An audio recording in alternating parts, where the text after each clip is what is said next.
You sit down at your desk, stare at a massive textbook, and instantly feel a wave of physical dread wash over you. This visualization of a brain scan reveals the source of that feeling, a phenomenon called procrastipane. When you anticipate a difficult mental task, the physical pain centers in your brain actively light up. Avoiding the work provides temporary relief, but it traps the brain in a cycle of anticipatory distress that quietly drains your mental energy.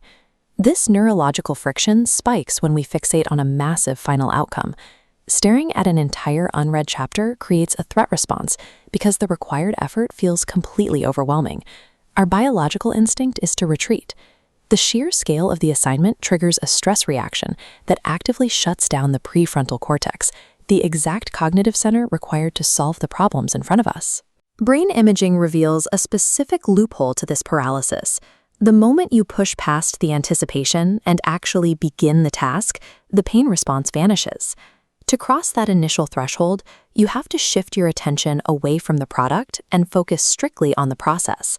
Instead of demanding that you finish an entire assignment, you commit to 20 minutes of effort. Shrinking the scope to a rigid time box mathematically lowers the stakes and neutralizes the brain's threat detection system. Even when you initiate the work, high-stakes environments like a major exam can still trigger physiological stress. Your heart rate accelerates and your palms start to sweat. Consciously relabeling this fear as excitement forces the brain to utilize that adrenaline for performance rather than paralysis. Overcoming procrastination rarely relies on sheer willpower. It relies on lowering the psychological stakes and using the brain's own mechanics to bypass its defense systems. The brain processes information by alternating between two states. On the left, the focused mode provides the active concentration required to ingest new data. On the right, the diffuse mode takes over when you stop concentrating, drawing sweeping, unpredictable connections between those raw ideas. Walking, showering, and specifically sleeping allow the diffuse mode to solve the complex problems that active concentration cannot reach. You can test if this background processing worked by trying to explain the concept to a 5-year-old. If you can translate dense material into simple language, your diffuse mode has successfully integrated the data. Relentlessly grinding for hours actively blocks this integration. Genuine comprehension is forged during the restful spaces between intense bursts of focus. The mechanics of memory dictate what happens to that processed information. Working memory is fragile and temporary. Cramming the night before an exam results in facts that completely vanish by the next week.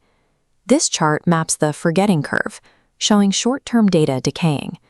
Spaced repetition transfers data to long-term memory. Delayed exposure interrupts forgetting. Reviewing material at expanding intervals, a day, 3 days, a week, resets the curve. Retrieving information thickens neural pathways, converting fragile data into permanent architecture. Society often attributes academic success to a natural math brain or innate genius, but the reality is that individuals who excel at difficult subjects are simply utilizing this precise neurological rhythm.